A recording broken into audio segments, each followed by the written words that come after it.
নমস্কার, সবাইকেই ধন্যবাদ। নমস্কার, আপনাকে স্বাগত জানাই আবার। আজকের আমাদের যেহেতু আলোচনার বিষয় খারিফ খন্দে ভুট্টা চাষ, এবং আমি শুরুতেই বলছিলাম যে আমাদের পশ্চিমবঙ্গের জল আবহাওয়াতে বা যদি গ্রাম বাংলার বুকে দেখা যায়, ভুট্টা চাষ কিন্তু খুব একটা চোখে পড়ে না। তাহলে ভুট্টা চাষের উপরে আমরা জোর দেব কেন, বা এর গুরুত্ব প্রয়োজনীয়তা কি আছে? প্রথমেই জানিয়ে রাখি, আহ, ধান বা গমের পরই দানাশস্য হিসাবে ভুট্টার একটা বড় স্থান রয়েছে এবং ভুট্টাকে শস্যের রানীও বলা হয় এই আচ্ছা। কারণেই। এবং আমরা যদি দেখি দিনকে দিন ভুট্টার কিন্তু নানা রকম ব্যবহার এবং এর চাহিদা বৃদ্ধি পাচ্ছে, বিশেষ করে পোলট্রি শিল্পে এবং গোখাদ্য হিসেবে। হুম হুম। এবং বর্তমানে আমরা আজ খাদ্য তালিকায় ভুট্টাকে একটা ভালো স্থান দিয়েছি। আপনারা জানেন যে পপকর্ন বা বেবিকর্ন বা সুইট কর্ন এগুলো সবই ভুট্টাজাত। এছাড়াও ভুট্টার যে বীজ, সেই বীজের নানা রকম শিল্পে ব্যবহার হয়। এবং গোখাদ্য হিসেবে তো ভুট্টার গুরুত্ব অনেক দিন আগেই আমরা জানি, এবং জৈব জ্বালানি হিসাবেও ভুট্টার বীজকে এখন ব্যবহার করা হচ্ছে।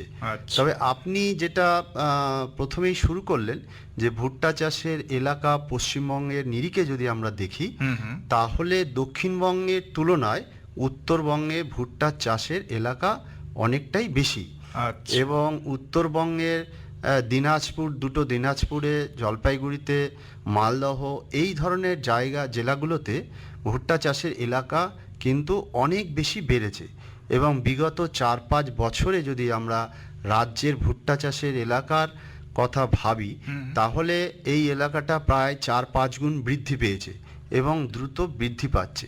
মানে কি সেটা আমাদের দক্ষিণবঙ্গে নাকি উত্তরবঙ্গে? এটা উত্তরবঙ্গের থেকেই মূলত বৃদ্ধিটা হচ্ছে। আচ্ছা।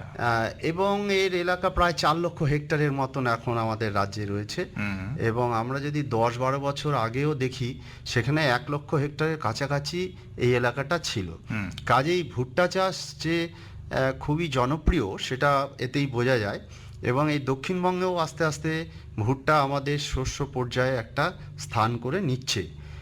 ভুট্টার যে জনপ্রিয়তার কথা আমি বলছিলাম, এটা কিন্তু প্রাচীনকাল থেকেই আমরা এটা দেখি।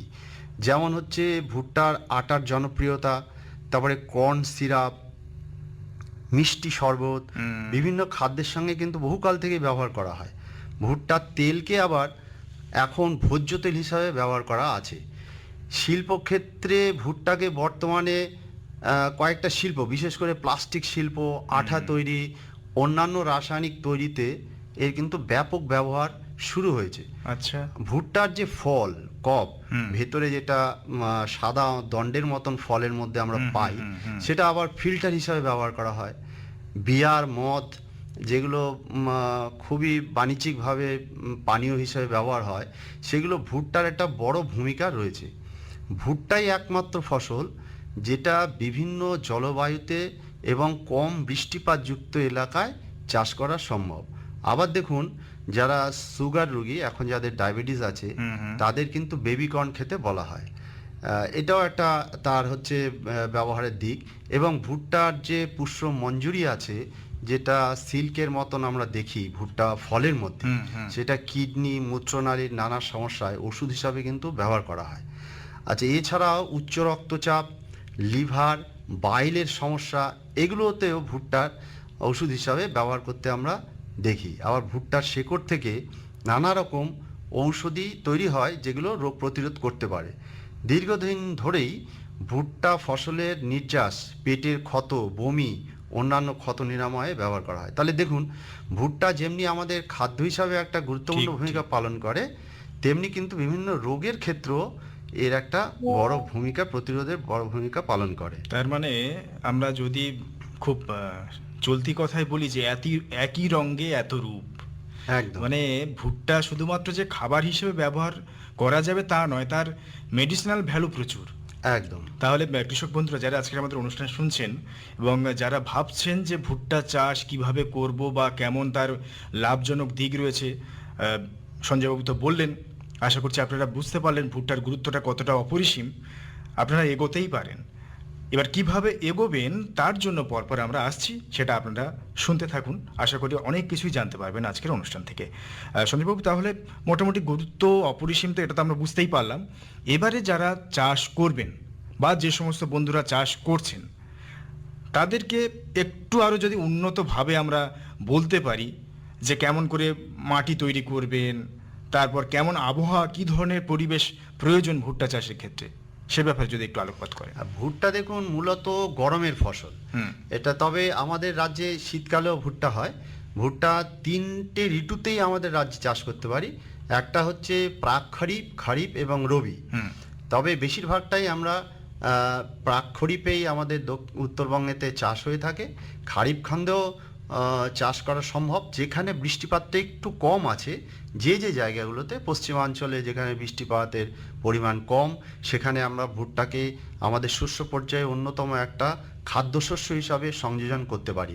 কাজেই ভুট্টার আবহাওয়ার জন্য মূলত 32 থেকে 34 ডিগ্রি সেন্টিগ্রেড তাপমাত্রার প্রয়োজন। আর যদি মাটির কথা বলেন, তাহলে একটু জল দাঁড়ায় না এই ধরনের মাটি, উঁচু মাঝারি বেলে দোআঁশ, এই ধরনের মাটি কিন্তু সবচেয়ে ভালো। আচ্ছা। আবার মাটির যে অম্লত্ব খারত্বের বিষয়টা রয়েছে, সেই দিক থেকে দেখলে ভুট্টা কিন্তু 5.5 থেকে 7.5 এই যে পিএইচ, এই পিএইচ মাত্রায় ভালো হতে পারে। এবং ভুট্টা সাধারণত বৃষ্টিহীন জায়গায়, যেখানে বাৎসরিক বৃষ্টিপাত এমন যে 250 মিলিমিটার থেকে 750 মিলিমিটার বৃষ্টি, মানে খুবই কম বৃষ্টিপাত, এই ধরনের জায়গাতেও ভুট্টা কিন্তু খুব ভালো হয়। আচ্ছা, তবে এই কারণে কি তাহলে আমাদের উত্তরবঙ্গের যে সমস্ত জায়গাগুলোতে ভুট্টার পরিমাণটা বেশি ফলছে, সেটা কি তার অনুকূল পরিবেশ পাচ্ছে বলে? হ্যাঁ, দেখুন ভুট্টার ওখানে নানা ধরনের আর্থসামাজিক কারণও রয়েছে এবং পরিবেশ তো অবশ্যই সহায়ক।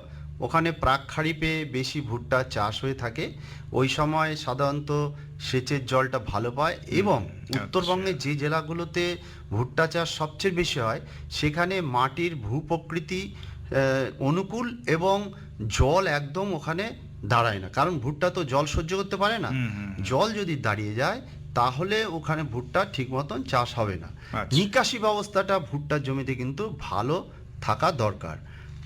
মানে জলটা প্রয়োজন, কিন্তু কোনোভাবে যেন গাছের গোড়াতে জল না দাঁড়ায়। হ্যাঁ, একদম একদম এই ব্যাপারটা খেয়াল রাখতে হবে।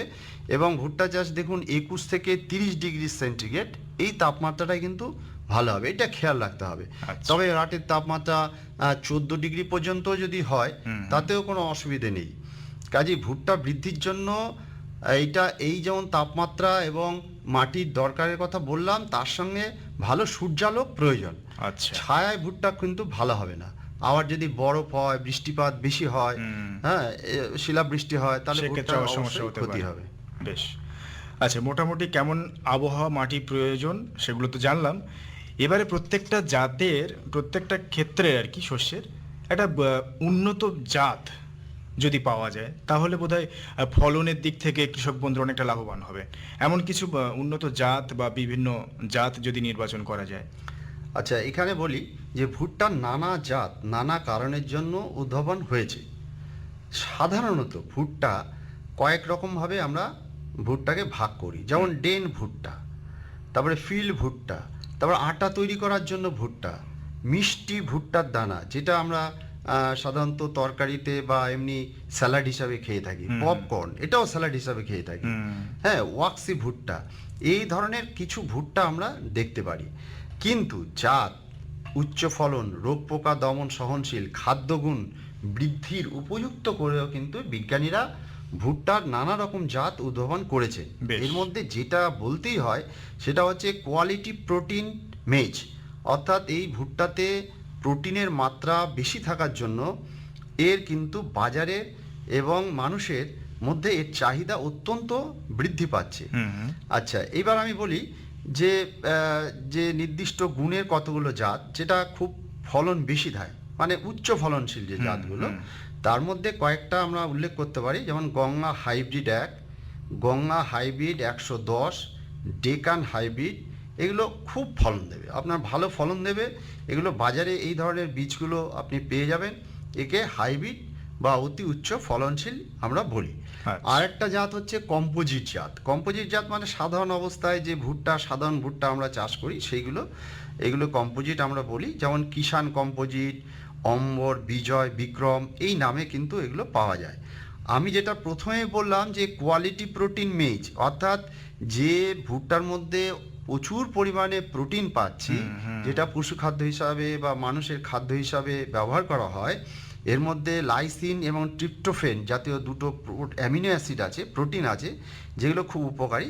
সেগুলো আমাদের খুব জনপ্রিয়তা বৃদ্ধি পেয়েছে এবং এই জাতগুলোর মধ্যে আমরা দেখছি যে HQPM 145, বিবেক, QPM এই জাতগুলো আপনারা সংগ্রহ করতে পারেন।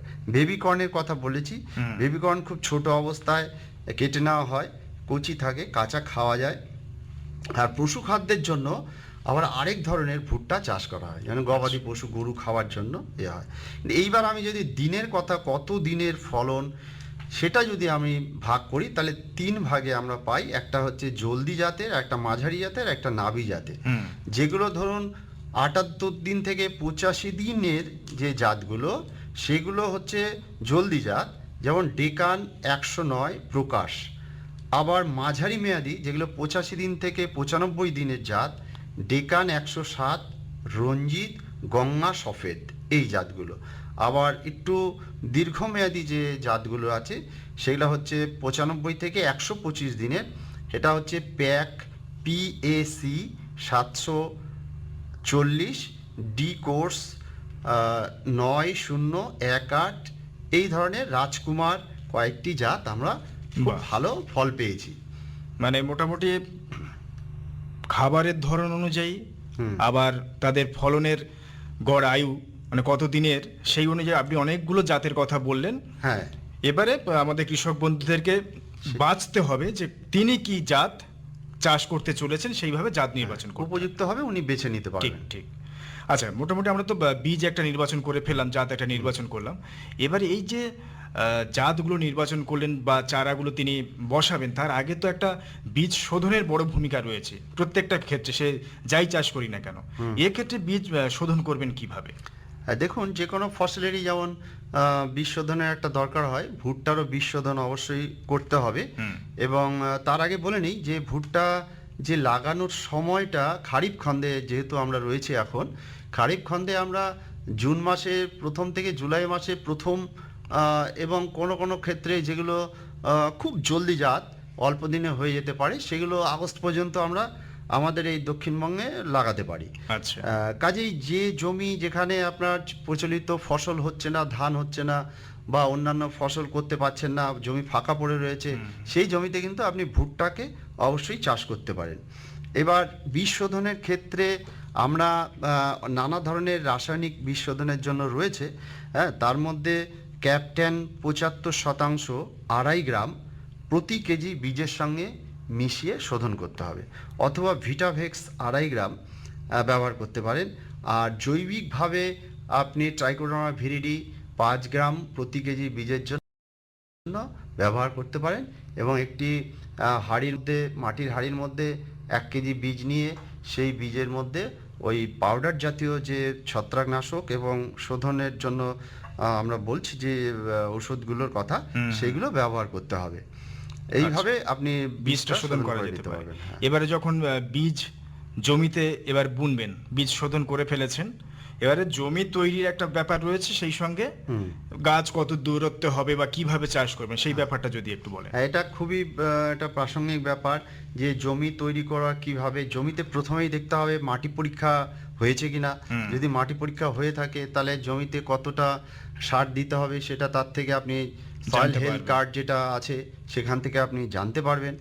এছাড়া ভুট্টা জমি তৈরি করার সময় মাটির অম্লত্ব, ক্ষারত্ব কী অবস্থা আছে জেনে নেবেন, কারণ ভুট্টা নোনা জমিতে একদম হতে পারে না। আচ্ছা। কাজেই যেখানে লবণাক্ত জমি সেখানে কিন্তু ভুট্টা চাষ করা যাবে না।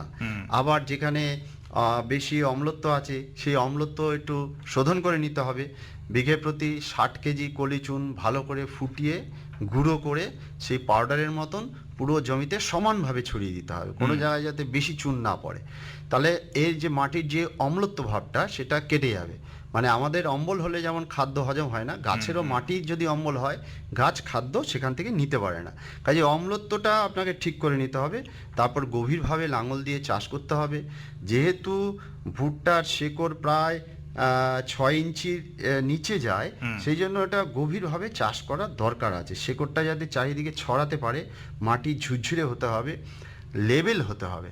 কোনো জায়গায় যদি জল দাঁড়িয়ে যায় না, তাহলে সেই জায়গায় ভুট্টা কিন্তু হবে না। মরে যাবে। এবং ভুট্টা চাষটা মূলত একটা আল তৈরি করে এবং ভ্যালি তৈরি করে এবং একটা নালা তৈরি করে, পরপর ভ্যালি নালা রিচ ফারো যেটা বলা হয়, সেইভাবে তৈরি করে যদি জমি তৈরি করা যায়, তাহলে আপনার ভুট্টা গাছের যে জলে জমে যাওয়ার সমস্যা থেকে যে মৃত্যু, সেটার হাত থেকে বাঁচবে আর কি। মানে ভুট্টা- সারিতেই বুনতে হ্যাঁ, হবে। সারিতে বুনতে হবে। হ্যাঁ, সারিতে করে এইটা ভুট্টা যদি আপনি ছিটিয়ে বোনেন, তাহলে এক জায়গায় বেশি বীজ পড়ে গেলে সেটা আবার তুলে সেখানে আবার যেখানে ফাঁকা হয়ে গেছে সেখানে আবার বীজ বনে, এটা অসমান গাছ হবে এবং ফলন ভালো আসবে না। আচ্ছা, তাহলে আচ্ছা। ভুট্টা চাষের মেন ব্যাপারই জমি তৈরি করার সময় হচ্ছে লাইনে বুনতে হবে এবং সেটা ভ্যালি করে উঁচু আল তৈরি করে সেই আলের মধ্যে দিয়ে বীজ পরপর লাগিয়ে যেতে হবে। আর দূরত্ব কিরকম হওয়া দরকার? হ্যাঁ, দূরত্ব এটা বিভিন্ন যে জাতগুলো বললাম সেই জাত অনুসারে দূরত্ব হয়। সাধারণত গাছ থেকে গাছের যে দূরত্ব, সেই দূরত্ব 20 সেন্টিমিটার রাখতে হবে। 20 হ্যাঁ, সেন্টিমিটার। এবার ধরুন একটা লাইন থেকে আরেকটা লাইনের দূরত্ব জাত অনুসারে পার্থক্য হয়। সেটা 45 সেন্টিমিটার থেকে 60 সেন্টিমিটার বা 75 সেন্টিমিটার হয়। আবার অনেক সময় যেখানে ভালো কৃষক আছেন তারা ট্রাক্টর চালিয়ে ওই ক্ষেতের ভেতর দিয়ে ট্রাক্টর চালিয়ে ওষুধ দেন বা অন্যান্য পরিচর্যা করেন, সেক্ষেত্রে কিন্তু সেক্ষেত্রে একটু 75 সেন্টিমিটার করে গ্যাপটা বেশি রাখতে হবে। গ্যাপটা রাখতে হবে। এইভাবে করতে হবে। দেখতে হবে যে প্রতি একরে আপনার 33,333টি গাছ থাকতে হবে। এই সংখ্যায় যদি গাছ থাকে তাহলে আপনি মানে ফলন প্রতি একরে 3 বিঘাতে 33,333 গাছ থাকতে হবে। বাহ, এটা একটা দারুণ হিসেব। এইভাবে আপনার যদি করেন, সেটা হচ্ছে আপনার ওই 20 সেন্টিমিটার আর 60 সেন্টিমিটার, 20 সেন্টিমিটার গাছ থেকে গাছের আর 60 সেন্টিমিটার সারি থেকে হ্যাঁ, সারি সারি থেকে দূরত্ব। সারি। 60 বাহ। হ্যাঁ। খুব সুন্দর একটা পরিমাপ আপনি বললেন। যে সমস্ত কৃষক বন্ধুরা শুনছেন আমাদের অনুষ্ঠান বা যারা চাষ করছেন বা করবেন, এবার থেকে আপনারা একটু সচেতন হবেন এবং এই বিষয়গুলি মাথায় রাখবেন। আচ্ছা, মোটামুটি তো একটা বোনার পদ্ধতিটা বললেন। হ্যাঁ, এক্ষেত্রে এবারে সার প্রয়োগের ব্যাপারটা কি হবে? যেহেতু ভুট্টা দেখুন, ভুট্টা একটু বেশি সার টানে। তাই বেশি সারের জমিতে প্রয়োজন। যে জমিতে নাইট্রোজেন সার বেশি রয়েছে, জৈব সার বেশি রয়েছে, সেখানে ভুট্টাটা অটোমেটিক্যালি ভালো হয়। এবং এই সার প্রয়োগের ক্ষেত্রে কিন্তু আপনাকে নাইট্রোজেন, ফসফরাস, পটাশ এই 3টে সারই দিতে হবে। প্রতি একরে 19 কেজি নাইট্রোজেন মূল সার হিসাবে জমি তৈরি করার সময় দিতে হবে। 28 কেজি সিঙ্গেল সুপার ফসফেট এবং 10 কেজি পটাশ সার দিতে হবে।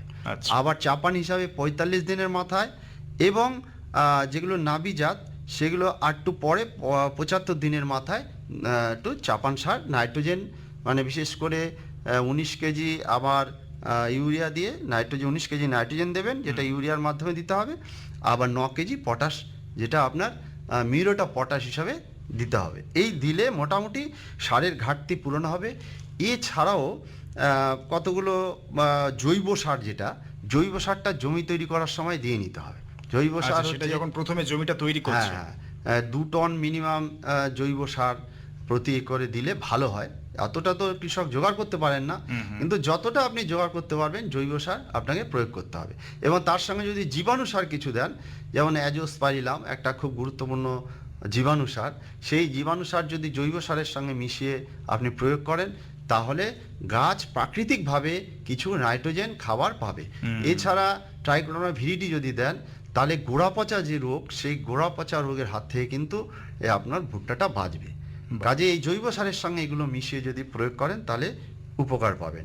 এছাড়া তরল সার হিসাবে যেটু গাছ বড় হলে তখন ব্যবহার করতে পারেন এনপিকে 15-15 স্প্রে করতে পারেন, 2 থেকে 5 গ্রাম প্রতি লিটার জলে গুলে স্প্রে করলে গাছের স্বাভাবিক বৃদ্ধি পায়। আর অন্যান্য চাষের ক্ষেত্রে একটা অনুখাদ্যের কথা বলা হয়, এক্ষেত্রে অনুখাদ্যের গুরুত্বটা কত? হ্যাঁ, অনুখাদ্য দেখুন, আজকাল তো একই জমিতে অনেক ফসল উৎপাদন হচ্ছে, ফলে জমির যে স্বাভাবিক যে খাবার এবং অনুখাবার এগুলো একটা ঘাটতি থাকেই। সেই জন্য আপনাকে এই অনুখাবার বিশেষ করে জিঙ্ক এবং বোরন, হুম। মানে দস্তা এবং জিঙ্ক, এই দস্তা যেটা, আর হচ্ছে বোরন বা সোহাগা, এইটা দিতে হবে। এই দুটো যদি প্রয়োগ করেন, যে জমি তৈরি করার সময় প্রয়োগ করা যায়, তাহলে আপনার এই ঘাটতি দুটো পূরণ হবে। যেমন জমি তৈরি করার সময় 10 কেজি জিঙ্ক সালফেট এবং 6 কেজি মতন সোহাগা যদি আপনি প্রয়োগ করেন, তাহলে আপনার ঘাটতিটা পূরণ হবে। আর কিছু মানে অপ্রধান খাবার যেমন সালফার বা গন্ধক, এটাও দিতে হবে। সালফারটা আমি সিঙ্গেল সুপার ফসফেট দিলে ওখান থেকে আপনি সালফার পেয়ে যাবেন। আর ম্যাগনেসিয়াম একটা ঘাটতি দেখা যায় বর্তমানে, সেই ম্যাগনেসিয়াম সালফেট 1/2 গ্রাম প্রতি লিটার জলে গুলে গাছের বৃদ্ধির দশায় স্প্রে করতে হবে যখন মানে সেটা পাতা কি হলুদ কোনো হয়ে যায়। দিন রয়েছে এরকম যে এতদিন পরে, নাকি কোনো লক্ষণ দেখে তখন? যদি আপনার গাছের লক্ষণ একটা পাতা হলুদ হয়ে যাবে, হুম হুম। পাতার শিরাগুলো হলুদ হয়ে যাবে, আর পাতা কুঁকড়ে যাবে, হুম, হুম। গাছের বৃদ্ধি আচ্ছা। হবে না, গাছটা যখন হলদেটে ভাব হবে, তখনই ভাবতে হবে আপনার সালফার, ম্যাগনেসিয়াম এই ধরনের কিছু খাবারের ঘাটতি রয়েছে। ঘাটতি দেখা দিয়েছে। কাজেই এখন যারা ভুট্টা চাষ করবেন, সালফার বা ম্যাগনেসিয়াম, ক্যালসিয়াম এই অপ্রধান খাবারগুলো একটু ব্যবহার করলে ভালো উপকার পাবেন। বেশ। আপনি তো শুরুর দিকেই বলেছেন, বারবার করে জোর দিয়েছেন যে সেচ ব্যবস্থাটা হ্যাঁ। ভালো থাকতে হবে, নিকাশি ব্যবস্থা ভালো থাকতে হবে। হ্যাঁ হ্যাঁ। সেই সঙ্গে আরেকটা যেটা দেখা যায় যে আগাছা ভুট্টা খেতে, হুম। এক্ষেত্রে আগাছা নিয়ন্ত্রণে কোনো উপায় রয়েছে? হ্যাঁ, আগাছা তো দুরকমভাবে আগাছা আমরা দেখি। একটা হচ্ছে আপনার চওড়া পাতা, আর একটা হচ্ছে সরু ঘাস জাতীয় পাতা। হুম হুম। তো দুটো আপনাকে দমন যদি আপনি নিয়ন্ত্রণ করতে না পারেন, তাহলে আগাছার সঙ্গে ভুট্টা গাছের যে একটা কম্পিটিশন হবে, হুম। যে প্রতিদ্বন্দ্বিতা হবে, তাতে গাছের বৃদ্ধিটা কমে যাবে। আপনি যদি বাণিজ্যিকভাবে ভুট্টা চাষ করেন, তাহলে অ্যাট্রাজিন বলে একটা আগাছানাশক আছে, সেটা স্প্রে করতে পারেন, সেটা জমিতে প্রয়োগ করতে পারেন। লাগানোর আগেই এটা আপনাকে দিয়ে রাখতে হবে। অথবা 2,4-D বলে একটা আছে, 2,4-D সোডিয়াম লবণ, এটাও আপনি দিতে পারেন, যাতে আপনার ওই আগাছাগুলো নিয়ন্ত্রণে থাকে। তবে আমার মতামত যেটা, সেটা আগাছা নিয়ন্ত্রণ করতে গেলে আপনাকে কিন্তু অবশ্যই ওই হাতে করলে ভালো। হাতে যেহেতু আপনি নিড়ানি। লাইনে বলছেন, হুম, হুম, নিড়ানি হুম। দিয়ে করলে যেহেতু খুব জায়গাটা থাকছে, হ্যাঁ, খুব একটা ভেতরে ক্ষেতের মধ্যে প্রবেশ করা যাবে। খুব একটা অসুবিধা হবে না। ঠিক। আর যারা অ্যাট্রাজিন দিতে চান, তাদের 800 গ্রাম লাগবে প্রতি একরে। আচ্ছা। আর ওই 2,4-D সোডিয়াম লবণ যেটা বললাম, হুম। সেটা 500 গ্রাম প্রতি একরে লাগবে। 200 লিটার জলে মিশিয়ে ভালো করে পাতায় স্প্রে করতে হবে। বেশ। হ্যাঁ, মানে চওড়া পাতাযুক্ত ইয়েতে। আচ্ছা। আর অন্যান্য ক্ষেত্রে তো প্রতিটা চাষের ক্ষেত্রে একটা রোগ পোকার আক্রমণ দেখা দেয়, এক্ষেত্রে কি ধরনের রোগ পোকা হয় আর তার নিয়ন্ত্রণ কিভাবে হ্যাঁ, করবেন? দেখুন, ভুট্টা বিশেষ করে নর্থ বেঙ্গলে যেখানে ব্যাপকভাবে চাষ হচ্ছে, হুম। বা এখনো আমাদের এখানে চাষ হচ্ছে, এখানে লেদা পোকা একটা বড় সমস্যা। এবং বর্তমানে যে পোকাটা হচ্ছে ভয়ঙ্কর আকার ধারণ করছে, সেটা হচ্ছে আর্মি ফল ওয়ার্ম, মানে একটা লেদা জাতীয় পোকা। পাতা খেয়ে নিচ্ছে, কাণ্ড খেয়ে নিচ্ছে, এবং এরা একই সঙ্গে হাজার হাজার পোকা জমিতে আক্রমণ করে খুব তাড়াতাড়ি ফসলটা নষ্ট করে দেয়। এছাড়া ধরুন কাণ্ড ছিদ্রকারী পোকা আছে, কাটুই পোকা আছে, উই পোকা একটা বড় সমস্যা তৈরি করে ভুট্টা চাষে। তো এইগুলো নিয়ন্ত্রণের জন্য আপনাকে প্রথমেই আমি যেটা কৃষক বন্ধুদের বলবো, রাসায়নিকে না গিয়ে আপনারা নিম তেল, যেটা 10,000 ppm এর আছে, 3 মিলিলিটার প্রতি লিটার জলে গুলে গাছে ভালো করে স্প্রে করবেন। স্প্রে বিকেলের দিকে করবেন, স্প্রে দুপুরে করবেন না, বিকেলের দিকে করবেন। স্প্রের সঙ্গে একটা আঠা জাতীয় কিছু Sticker দেবেন, type-এর। বর্ষাকালে স্টিকার দেবেন। আর হচ্ছে অনুখাদ্য স্প্রের সঙ্গে কোনো মেশাবেন না, এবং বিঘে অবশ্যই 100 লিটার দ্রবণ ব্যবহার করবেন। তাহলে আপনার পোকা এবং রোগ যেখানে আছে সেখানে নিয়ন্ত্রণ হবে। আর আমি বলছিলাম যেটা, এছাড়া রোগের ক্ষেত্রে কিন্তু কতগুলো রোগ আমরা দেখতে পাই। সেটা হচ্ছে পাতা ধসা একটা রোগ, হুম, হুম। মরচে রোগ একটা, তারপরে খোলা ধসা, মানে খোলার মধ্যে পচে যায়। এই ধরনের ছত্রাকঘটিত রোগগুলো হলে প্রোপাকোনাজল, এগুলো হচ্ছে 1 মিলিলিটার প্রতি লিটার জলে গুলে স্প্রে করতে পারেন, অথবা টেট্রাকোনাজল স্প্রে করতে পারেন, ডাইথেনেম 45 স্প্রে করতে পারেন, অথবা ভ্যালিডামাইসিন স্প্রে করতে পারেন। হ্যাঁ, খোলা ধসা হলে ভ্যালিডামাইসিন খুব ভালো কাজ করে। সেটা হচ্ছে 2.5 মিলিলিটার প্রতি লিটার জলে গুলে যেভাবে বলা হলো সেইভাবে স্প্রে করবে। বেশ, মোটামুটি, এবং আশা করছি আমাদের কৃষক বন্ধুরা পরপর স্টেপ বাই স্টেপ আমরা আলোচনা করার চেষ্টা করলাম, রোগ পোকা থেকে শুরু করে একেবারে আপনার জমি পরীক্ষা থেকে শুরু করে আর রোগ পোকা পর্যন্ত। এবার জানতে চাইবো যে কৃষক বন্ধু যারা চাষ করলেন সেক্ষেত্রে তাদের ফলন কেমন হবে আর কখন কাটবেন? হ্যাঁ, ফলনটা দেখুন, ভুট্টা গাছ যখন বড় হয়ে যায়, যে সময়ের ভুট্টা চাষটা যে যত দিনের, সেইভাবেই কাটার নিয়ম। তবে একটা চেনার উপায় আছে, যে ভুট্টার স্ত্রী স্তবক বা সিল্ক যেগুলো হয়, একদম সিল্কের মতন যে সুতো সুতো ঝুলতে থাকে, ওগুলো যখন হলুদ হয়ে যায় তখনই এটা কাটার উপযুক্ত হয়। আর ফলনের ক্ষেত্রে যদি বলেন, তাহলে আমাদের রাজ্যে আমরা দেখেছি প্রতি বিঘেতে 10 থেকে 12 কুইন্টাল আমরা ফলন পেতে পারি। 10 থেকে 12 12 কুইন্টাল? কুইন্টাল ফলন পেতে পারি, বাহ। এবং যেটা বাজারে ভালোই দাম আছে। এবং ভুট্টার একটাই সুবিধে, যে এটা আপনার কেটেই যে সঙ্গে সঙ্গে বাজারে বিক্রি করতে হবে তা নয়। কিছুদিন সংরক্ষণ করে ভালো করে শুকিয়ে যদি রাখা যায় এবং উপযুক্তভাবে ঘরের মধ্যে যদি ভালো করে ঝুলিয়ে আলো বাতাসযুক্ত জায়গায় রাখা যায়, তাহলে আমরা অনেক দিন ভুট্টাকে রাখতে পারি। এবং বাজার যখন উঠবে তখন আমরা সেটাকে বিপণনে নিয়ে যেতে পারি। এখন সত্যি বলতে যে ভুট্টার কিন্তু বাজারে বের হলে, বিশেষ করে এখন এই বিভিন্ন মলের দৌলতে হুম। ভুট্টার কিন্তু প্রচুর ডিমান্ড। আপনার সেই ছোট থেকে শুরু করে আর একদম বড় ভুট্টা পর্যন্ত ভালোই ডিমান্ড রয়েছে এবং দামও যথেষ্ট। আপনার কাঁচা ভুট্টা হয়তো খুব একটা দাম না থাকলেও যখন ভুট্টাটাকে সেই পুড়িয়ে হ্যাঁ, যিনি দোকানদার দিচ্ছেন, এক একটা প্রায় 10-15 টাকা করে বিক্রি হচ্ছে বাজারে। হ্যাঁ, হ্যাঁ, আর এটা তো বেবি কাঁচা। কর্ন, পপকর্ন তো রয়েইছে। হ্যাঁ, এখন আমরা কাঁচা ভুট্টা এবং বেবি কর্ন প্যাকেটে যে বিক্রি হচ্ছে, ঠিক। পপকর্ন, হুম। এগুলো তো, পপকর্ন তো খুবই জনপ্রিয়। জনপ্রিয় একদম। তাহলে আমাদের কৃষক বন্ধুরা, আপনারা ভুট্টার গুণাগুণ, তার গুরুত্ব এবং কতটা কি হতে পারে, ভুট্টা চাষ করে আপনি কতটা লাভবান হতে পারেন, কিভাবে চাষ করলে লাভবান হবেন, সে ব্যাপারে বিস্তারিতভাবে জানালেন পশ্চিমবঙ্গ সরকারের কৃষি দপ্তরের প্রাক্তন উপকৃষি অধিকর্তা সঞ্জয় ভট্টাচার্য। সঞ্জয়বাবু, আপনাকে অসংখ্য ধন্যবাদ এত সুন্দরভাবে ভুট্টা চাষ সম্পর্কে আমাদের কৃষক বন্ধুদের, আমাদের শ্রোতা বন্ধুদেরকেও বুঝিয়ে বলার জন্য। আজকের মতো আপনাকে